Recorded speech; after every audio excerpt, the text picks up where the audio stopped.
ఎన్నికలకు సంబంధించి అన్ని ఏర్పాట్లు చేశారు. నిజామాబాద్ జిల్లా మున్సిపల్ కార్పొరేషన్తో పాటు ఆర్మూర్, అదేవిధంగా బోధన్, భీమ్గల్ మున్సిపాలిటీలన్నీ కూడా ఏర్పాటు చేశారు. ఇక్కడ నిజామాబాద్ జిల్లా ఏదైతే డిస్ట్రిబ్యూషన్ సెంటర్ వద్ద జిల్లా కలెక్టర్ ఇలా త్రిపాఠి ఇక్కడ పరిశీలించారు. అభ్యర్థులకు ఎలాంటి ఏదైతే ఓటర్ డిస్ట్రిబ్యూషన్ సెంటర్ వద్ద ఓటు సంబంధించి పోలింగ్ స్టేషన్కు వెళ్లే సామాగ్రి వీటన్నింటి కూడా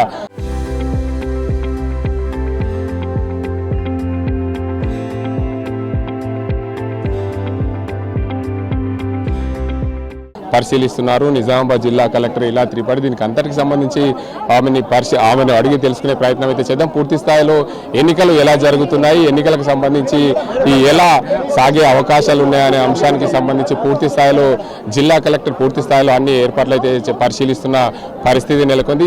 నిజామాబాద్ కార్పొరేషన్, అదేవిధంగా ఆర్మూర్, బోధన్, భీమ్గల్ మున్సిపాలిటీలో ఎన్నికలు జరుగుతున్నాయి. నిజామాబాద్ కార్పొరేషన్లో 60 డివిజన్లు ఉన్నాయి. 60 డివిజన్లలో పూర్తి స్థాయిలో ఎన్నికల సామాగ్రి ప్రతి పోలింగ్ బూత్ కు చేరే దిశగా జిల్లా ఎన్నికల అధికారి పూర్తి స్థాయిలో పరిశీలిస్తున్న పరిస్థితి ఉంది. నిజామాబాద్ జిల్లా కలెక్టర్ ఇలా త్రిపాఠి ఇక్కడ దానికి అంతటికి సంబంధించి పూర్తి స్థాయిలో మేడం చెప్పండి, నిజామాబాద్ జిల్లాలో ఎన్నికలకు సంబంధించి ఎలాంటి ఏర్పాట్లు పరిశీలిస్తున్నారు?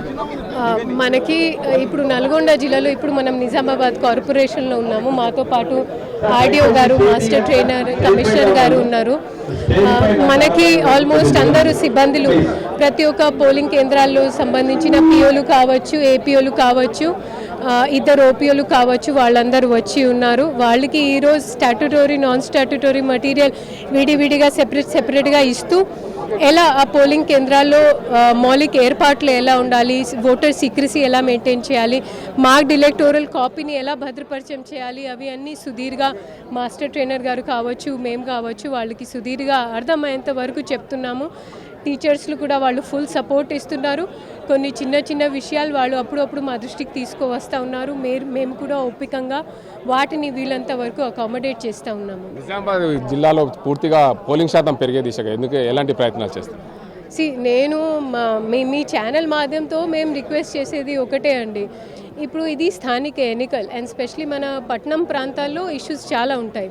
సో అంటే మీకు ఆ సమస్యలు సమాధానం కావాలి, మేము అధికారిగా ఎప్పుడో ఉంటాము, కానీ ఒక బాధ్యత గల ప్రజాప్రతినిధులు మీ దగ్గర ఉంటే మీరు ఎలక్షన్లో కొంచెం ఉత్సాహంగా పార్టిసిపేట్ చేస్తేనే మీకు ఒక గుర్తింపు ఉంటుంది, ప్లస్ మీకు ఒక గొంతు ఉంటుంది. మీరు రేపు అడిగే హక్కు ఉంటుంది మీకు ప్రభుత్వంతో. సో ఆ హక్కు మీకు రావాలి అంటే ఫస్ట్ మీ బాధ్యత నిర్వహించాలి. నిజామాబాద్ మున్సిపల్ కార్పొరేషన్తో పాటు ఆర్మూర్, అదేవిధంగా బోధన్, భీమ్గల్ మున్సిపాలిటీలో ఎలాంటి సమస్యాత్మక ప్రాంతాలు గుర్తించారు, అక్కడ ఎలాంటి ఇబ్బందులు లేకుండా ఏర్పాటు చేశారు? అంటే సమస్యాత్మక ఇందాక కూడా మేము ప్రెస్ మీట్లో చెప్పాము.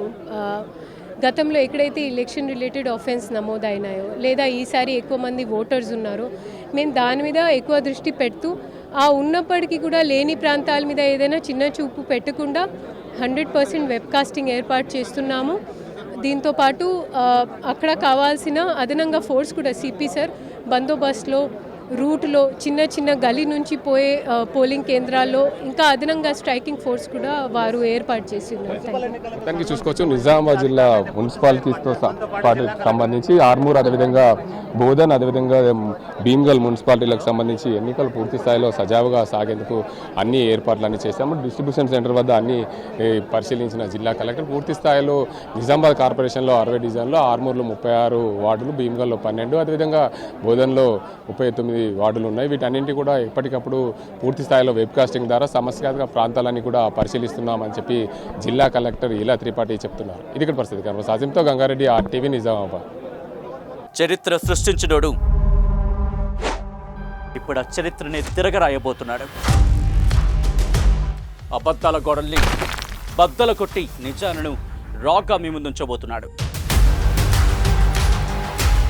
నిజమైన వార్తల కోసం వెంటనే డౌన్లోడ్ చేసుకోండి రా యాప్ని.